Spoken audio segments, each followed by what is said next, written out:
ஆதித்யாவின் திருமண வாழ்க்கை இன்றுடன் ஒரு வருடத்தை நிறைவு செய்திருந்தது. எனவே தன் மனைவியை மகிழ்ச்சியாக வைத்திருக்க அவன் ஒரு சிறிய கேக் வாங்கி வந்திருந்தான். மாலையில் கணவனும் மனைவியும் சேர்ந்து கேக் வெட்டினார்கள்.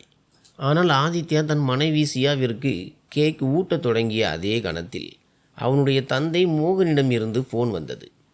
இரவின் இந்த நேரத்தில் தந்தையிடமிருந்து ஃபோன் வருவது ஆதித்யாவிற்கு சற்று விசித்திரமாக தோன்றியது. அவன் உடனே ஃபோனை எடுத்தான். வணக்கம் அப்பா என்று மகிழ்ச்சியோடு கூறினான். ஆனால் மறுபுறம் இருந்து வந்த குரல் ஆதித்யாவின் முகத்தில் இருந்த மகிழ்ச்சியை நொடியில் மறைத்துவிட்டது. மகனே, என்னை உன்னோடு கூட்டி சென்று விடு. என்னால் இங்கே இன்னும் ஒரு நாள் கூட என்று தந்தையின் குரல் நடுங்கியது. அவர் நீண்ட நேரமாக அழுது கொண்டிருப்பது போல இருந்தது. ஆதித்யாவின் புன்னகை ஒரு கணத்தில் காணாமல் போனது. என்னப்பா விஷயம், எல்லாம் நலம்தானே என்று கேட்டான். இல்லை மகனே, உன் அண்ணி எனக்கு சாப்பாடு கொடுப்பதில்லை. இதை கேட்டதும் ஆதித்யா அதிர்ந்து போனான். அவன் நாற்காலியில் நிமிர்ந்து அமர்ந்தான். என்ன சொல்கிறீர்கள் அப்பா? அண்ணனும் அண்ணியும் எப்படி இப்படி செய்ய முடியும் என்று கேட்டான். மகனே, நான் உண்மையைத்தான் சொல்கிறேன். என்னால் இங்கே ஒரு நாள் கூட இருக்க முடியாது. உன் அண்ணன் என் மீது கை வைத்து விட்டான். என் உடல்நிலையும் சரியில்லை. என்னை உன்னுடன் கூட்டி சென்று விடும் மகனே. என்னால் இந்த கொடுமையை இனிமேலும் பொறுத்து கொள்ள முடியாது என்றார் அவர். ஆதித்யாவின் கையில் இருந்து ஸ்பூன் கீழே விழுந்தது.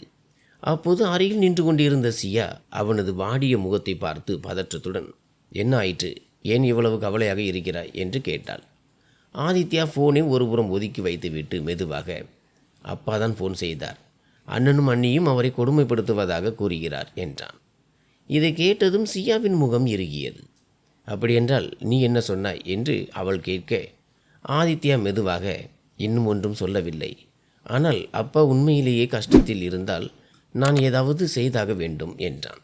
உடனே சியா சட்டென்று கையை நீட்டி அவனிடமிருந்து மொபைலை பிடுங்கி கொண்டு கடுமையான துணியில் கூறினாள், புத்தியோடு நடந்து கொள் ஆதித்யா. நாம் இங்கே மகிழ்ச்சியாக நம் வாழ்க்கையை வாழ்ந்து கொண்டிருக்கிறோம். நீ உன் அப்பாவை இங்கே வரவழைத்தால் எல்லாமே பாழாய் போய்விடும். வயதானவர்கள் எவ்வளவு பிடிவாதக்காரர்கள் என்று உனக்கு தெரியாதா என்றாள். ஆனால் அவர் என் அப்பா சியா என்றான் ஆதித்யா. நான் உன் மனைவி ஆதித்யா. சியாவின் கண்களில் கோபம் தெளிவாக தெரிந்தது. இந்த வீடு யாருடையது என்பதை மறந்து விடாதே. அவரை இங்கே அழைத்து வர நினைத்தால் கூட நான் இந்த வீட்டை விட்டு போய்விடுவேன் என்றாள். சியாவின் வார்த்தைகள் ஆதித்யாவை உள்ளுக்குள் உலுக்கிவிட்டன. அவனால் ஒரு கணத்திற்கு மேல் எதுவும் பேச முடியவில்லை. அவனுடைய ஒரு புறம் கஷ்டத்தில் இருக்கும் தந்தை, மறுபுறம் அவள் இல்லாமல் தன் வாழ்க்கையே சாத்தியமில்லை என்று நினைத்த மனைவி. நீதான் முடிவு செய்ய வேண்டும் ஆதித்யா.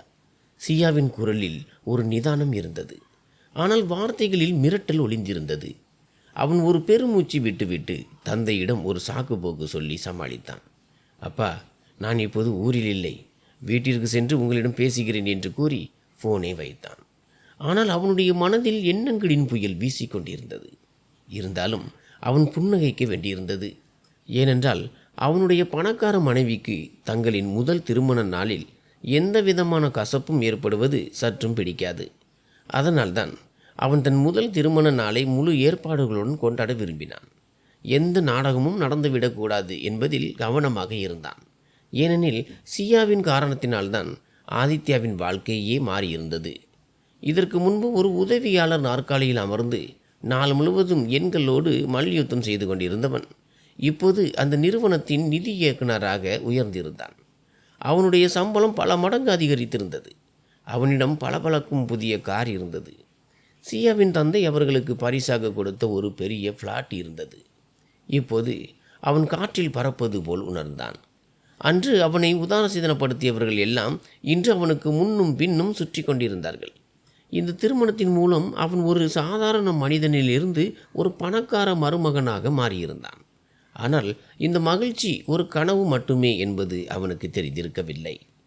திருமணத்தின் முதல் இரவிலேயே சியா மிக தெளிவான வார்த்தைகளில் கூறியிருந்தாள், என் வாழ்க்கையில் வேறு யாரையும் என்னால் சகித்து கொள்ள முடியாது. அது உன் அப்பாவாக இருந்தாலும் சரி. அந்த நேரத்தில் ஆதித்யா சியாவின் வார்த்தைகளை அவ்வளவு தீவிரமாக எடுத்துக்கொள்ளவில்லை. அவள் தன் சுதந்திரத்தை தக்க வைத்து கொள்ள விரும்புகிறாள் என்று தான் நினைத்தான். ஆனால் காலம் செல்ல செல்ல அந்த வார்த்தைகளே அவனுடைய சுயத்தை உலுக்கும் ஒரு சங்கிலியாக மாறின. இப்போது ஆதித்யாவுக்கு முன்னால் இருந்த மிகப்பெரிய கேள்வி அப்பாவை எங்கே வைப்பது என்பதுதான். அப்பா தன்னுடனேயே இருக்க வேண்டும் என்று தான் அவன் விரும்பினான். ஆனால் சியாவோ உன் அப்பாவை என்னால் இங்கே வைத்திருக்க முடியாது என்று கராராக கூறிவிட்டாள். அவன் நிர்பந்திக்கப்பட்டான். குறைந்தபட்சம் அப்பாவை தனக்கு அருகில் ஏதேனும் ஒரு நல்ல இடத்தில் தங்க வைக்கலாம் என்று நினைத்தான்.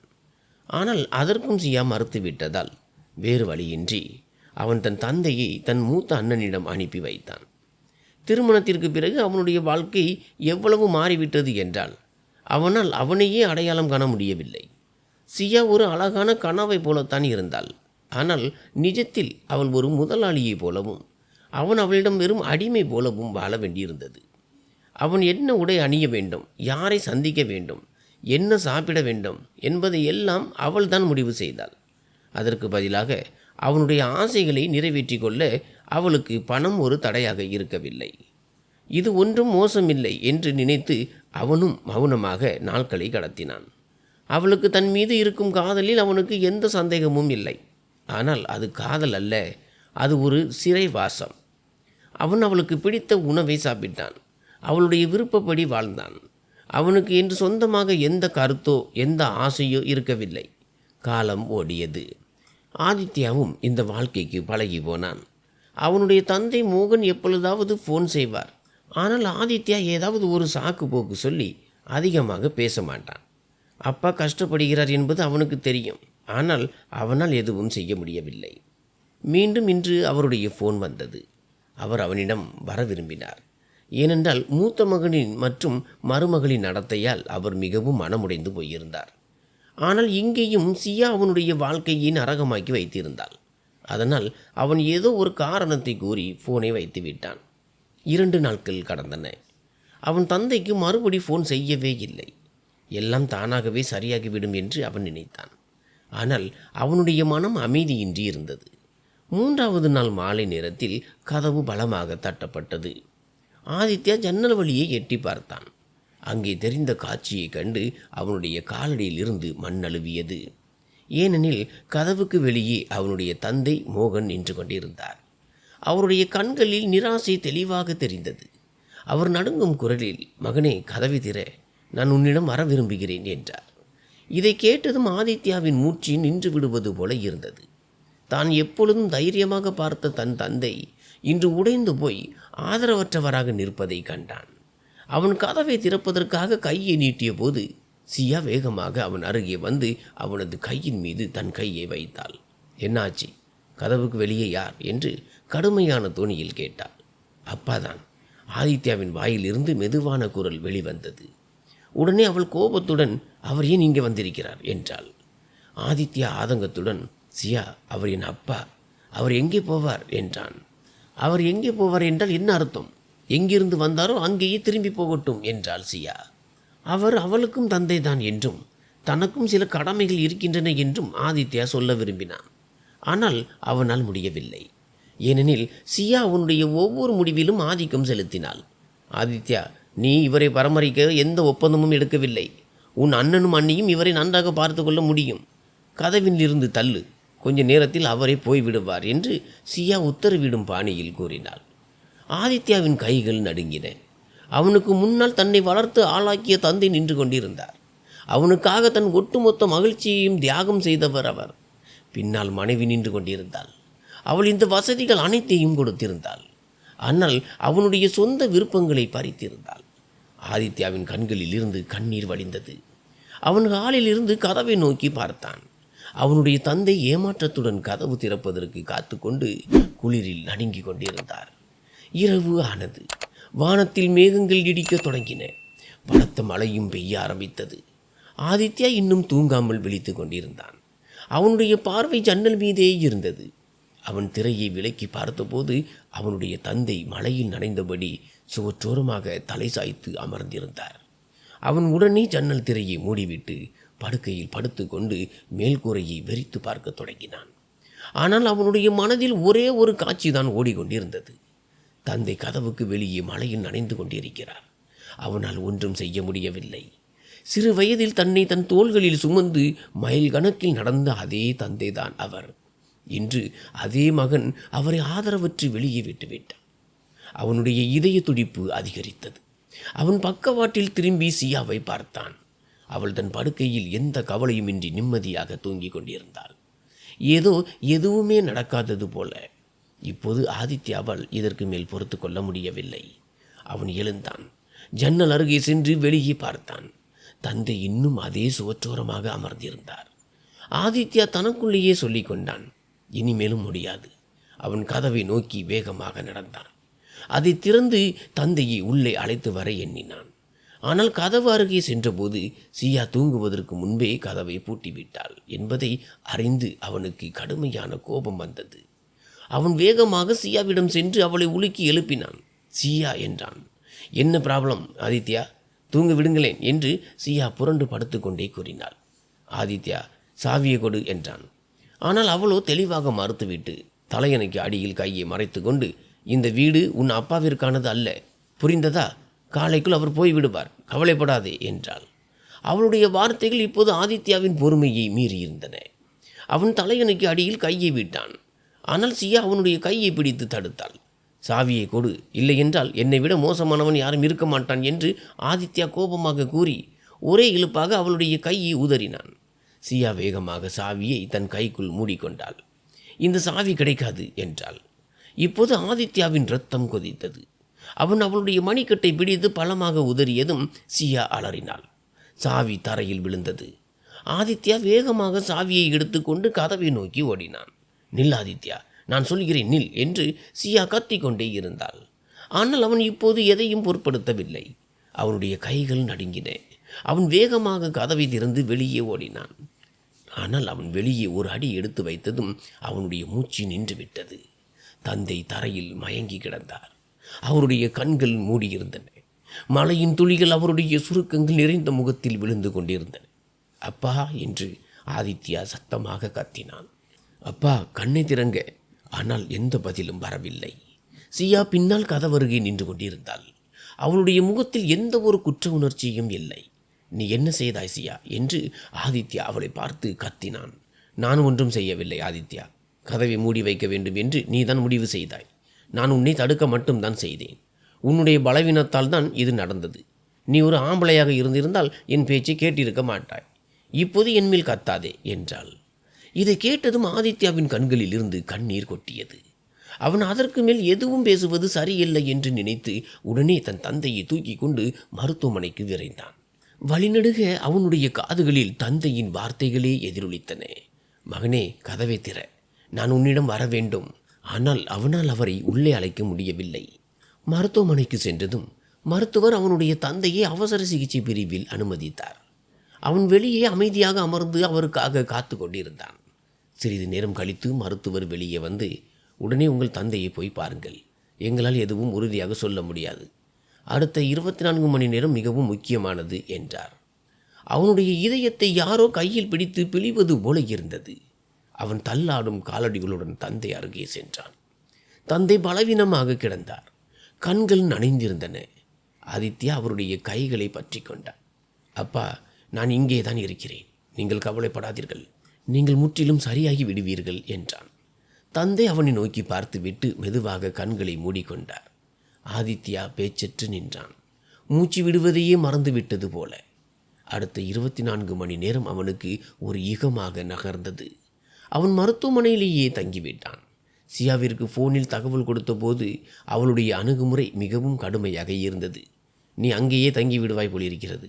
ஆபீஸில் இவ்வளவு வேலைகள் கிடைக்கின்றன, உனக்கு கொஞ்சம் கூட பொறுப்பில்லை. அவளுடைய வார்த்தைகள் ஆதித்யாவின் இதயத்தை உறுத்தின. ஆனால் அவன் அந்த நேரத்தில் அவளுடன் வாதிடும் நிலையில் இல்லை.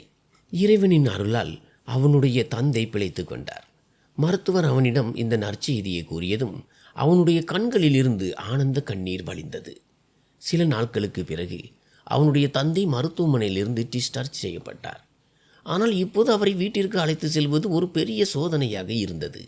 சியாவின் கோபம் கடுமையாக இருக்கும் என்பது அவனுக்கு தெரியும். ஆனால் அப்பா தன்னுடன் தான் இருக்க வேண்டும் என்பதில் அவன் உறுதியாக இருந்தான். என்ன நடந்தாலும் சரி. அவன் மருத்துவமனையிலிருந்து வெளியே வந்தபோது பலத்த புயலுடன் மழை பெய்ய தொடங்கியது. ஆனால் ஒரு புயல் அவனுடைய நெஞ்சிற்குள்ளும் பேரழிவை ஏற்படுத்தி கொண்டிருந்தது. தந்தை 5 நாட்களாக மருத்துவமனையில் அனுமதிக்கப்பட்டிருந்தார். ஆனால் சியா 1 மணி நேரம் கூட அவரை பார்க்க வரவில்லை என்ற வருத்தம் அவனுக்குள் இருந்தது. அவர் தந்தை போன்ற மாமனார், அதுவும் உடல்நிலை சரியில்லாமல் இருக்கிறார். என்ற எண்ணம் கூட அவளுக்கு வரவில்லை. ஆரோக்கியமாக இருந்தால் அது வேறு விஷயம். ஆனால் இந்த நோய்வாய்ப்பட்ட நிலையிலும் அவளுடைய மனம் இறங்கவில்லை. இது என்ன மாதிரியான பெண்? பணக்காரர்களின் நெஞ்சில் இதயம் இருக்காதா?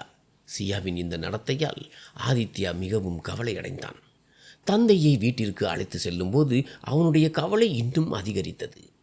ஒருபுறம் தந்தையின் நோய், அவர்களுக்கு சிறப்பு கவனிப்பு தேவைப்பட்டது. மறுபுறம் சியாவின் மூடு ஒவ்வொரு நிமிடமும் மாறிக்கொண்டிருந்தது. இப்போது தந்தையின் முன்னிலையில் அவனுடைய நடத்தை எப்படி இருக்குமோ என்ற எண்ணம் அவனுடைய இதயத்தை உள்ளுக்குள் குடைந்தது. அவன் தன் தந்தையை அழைத்து கொண்டு வீட்டிற்குள் நுழைந்ததும் எதிரே சியாவை கண்டு அப்படியே ஸ்தம்பித்து நின்றான். சியா ஏற்கனவே அவர்களுக்காக காத்து கொண்டிருப்பது போல் நின்று கொண்டிருந்தாள். ஆதித்யா, இவரை எங்கே அழைத்து வருகிறாய் என்று கேட்டாள். நிச்சயமாக சியா, என் வீட்டிற்கு தான் அழைத்து வருகிறேன், வேறு எங்கே அழைத்து செல்வேன் என்று ஆதித்யாவும் கோபமாக கூறிவிட்டு தன் தந்தையை உள்ளே அழைத்து வந்தான். அவரை சோபாவில் அமர வைத்து, அப்பா, நீங்கள் கவலைப்படாதீர்கள், நான் எல்லாவற்றையும் பார்த்து கொள்கிறேன் என்றான். அவர் மெதுவாக புன்னகைத்தார். ஆனால் அந்த புன்னகையில் எப்போதுமே இருக்கும் அந்த பிரகாசம் இல்லை. ஆதித்யா அவருக்காக டீ தயாரிப்பதற்காக கிச்சனுக்கு சென்றான். ஆனால் அவன் அடுப்பை பற்ற வைத்ததும் சியா கோபத்துடன் உள்ளே நுழைந்தாள். இங்கே என்ன நடந்து கொண்டே இருக்கிறது ஆதித்யா? திருமணத்தின் போது நாம் என்ன சத்தியம் செய்தோம் என்றாள். ஆதித்யா ஆதங்கத்துடன், சியா, அவர் நோய்வாய்ப்பட்டிருக்கிறார், இந்த நேரத்தில் அவரை பார்த்து கொள்வது என் கடமை என்றான். அப்படியென்றால் உன் அண்ணன் எதற்கு கூடியிருக்கிறார்? அவர் இறந்து விட்டாரா? உன் அப்பாவை உன் தோள்களில் தூக்கி கொண்டு அலைவது மட்டும்தான் உன் கடமையா என்று சியா கேலி பேசினாள். ஆதித்யா ஒரு பெருமூச்சு விட்டு அவளுக்கு மெதுவாக விளக்க முயன்றான். பார் சியா, அப்பா குணமடைந்ததும் நான் அவரை திருப்பி அனுப்பி விடுகிறேன். தயவுசெய்து இந்த நிலைமையை புரிந்து கொள்ள முயற்சி செய். ஆனால் இப்போது கொஞ்சம் அமைதியாக இரு என்று கூறி அவளுடைய கைகளை பற்றினான். என்னால் எல்லாவற்றையும் பொறுத்து கொள்ள முடியும் ஆதித்யா, ஆனால் என் வாழ்க்கையில் இந்த மாதிரியான தொல்லைகளே அல்ல, புரிகிறதா இல்லையா என்றாள். இது தொல்லை அல்ல, என் கடமை என்று ஆதித்யா தன் குரலை அடக்கி கூறினான். கடமையா? நீ எனக்கு கொடுத்த வாக்குறுதிகள் என்ன ஆயின? அது உன் கடமை இல்லையா என்றாள். சியா, தயவு செய்து மெதுவாக பேசு, அப்பா கேட்டுக்கொண்டால் என்ன நினைப்பார் என்றான். உனக்கு உன் அப்பாவை பற்றி மட்டும்தான் கவலை, ஆனால் நான் என்ன நினைக்கிறேன் என்பதை பற்றி உனக்கு கவலையே இல்லை என்று சியா முகத்தை திருப்பிக் கொண்டாள். ஆதித்யா தன் தலையை பிடித்து கொண்டான்.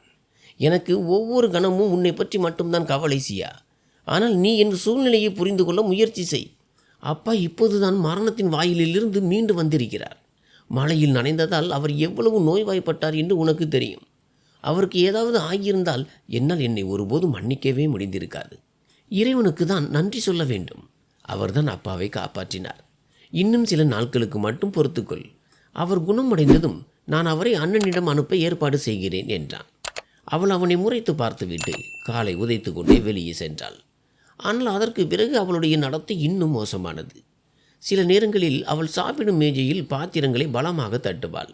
சில நேரங்களில் ஆதித்யாவிடம் தந்தையின் முன்னிலையிலேயே மிகவும் மரியாதையின்றி பேசுவாள். இதனால் அவன் வெட்கி தலை குனிந்தான். ஆனால் அவனால் எந்த பதிலும் சொல்ல முடியாது என்பது அவளுக்கு தெரியும். ஏனென்றால் அது நிலைமையை இன்னும் மோசமாக்கும்.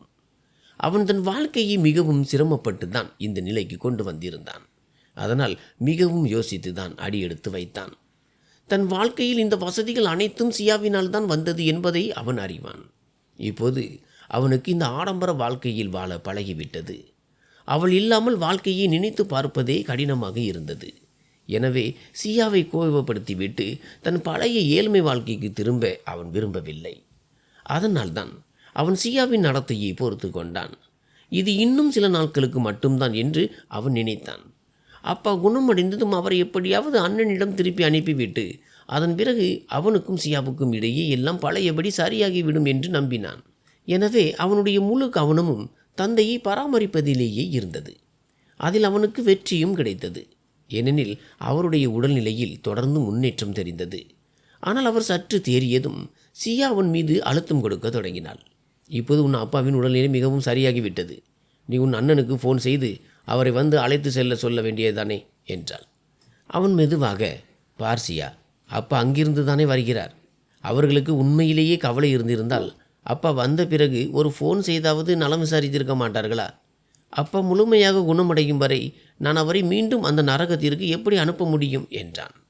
அப்படி என்றால் எல்லா பொறுப்பும் உன்னுடையது மட்டும்தானா என்று சியா தினமும் அவனை குத்தி காட்டினாள்.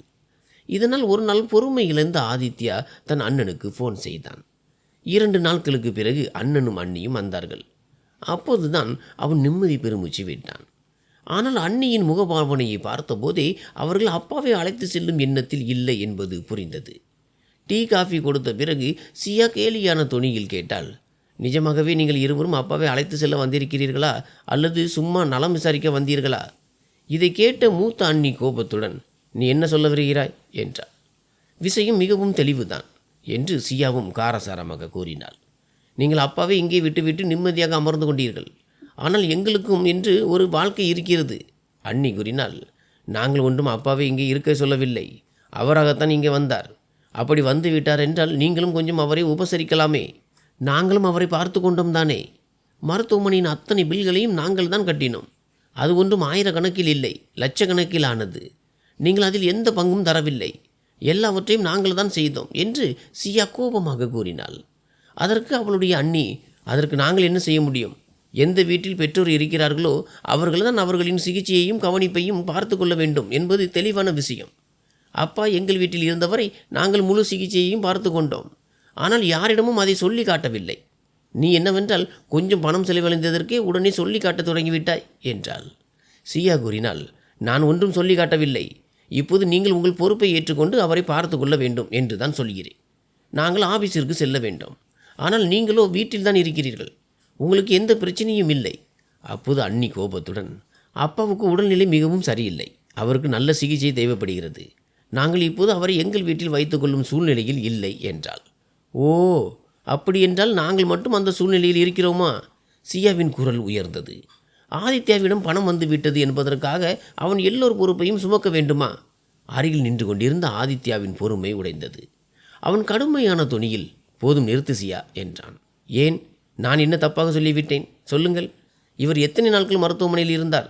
உன் அண்ணன் வந்து ஒரு வார்த்தை கூட நலம் விசாரிக்கவில்லை. இப்போது நீ கூப்பிட்டாய் என்பதற்காக வந்திருக்கிறார்கள் என்று சியா கத்தினாள்.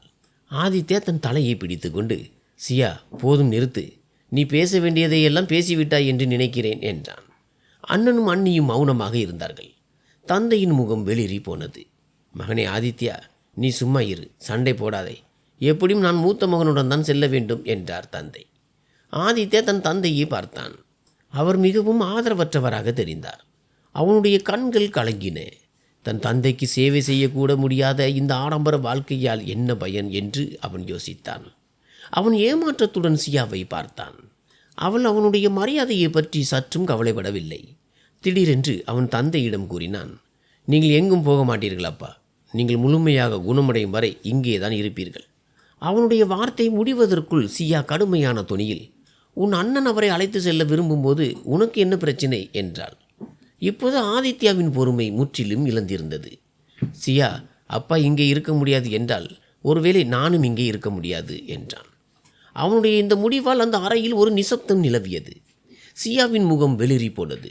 என்ன அர்த்தம் என்று அவள் மெதுவாக கேட்டாள். அதே அர்த்தம்தான். என் மிகப்பெரிய பொறுப்பை உன்னால் ஏற்றுக்கொள்ள முடியாது என்றால் என் வாழ்க்கையின் முடிவுகளை எடுக்க எனக்கும் சுதந்திரம் இருக்கிறது என்றான். இந்த வார்த்தைகளை கூறிவிட்டு அவன் தந்தையின் தோளில் கையை வைத்தான். தான் இனி ஒருபோதும் பின்வாங்கப் போவதில்லை என்ற நம்பிக்கையை அவருக்கு கொடுப்பது போல. சியா அதிர்ந்து போனாள்.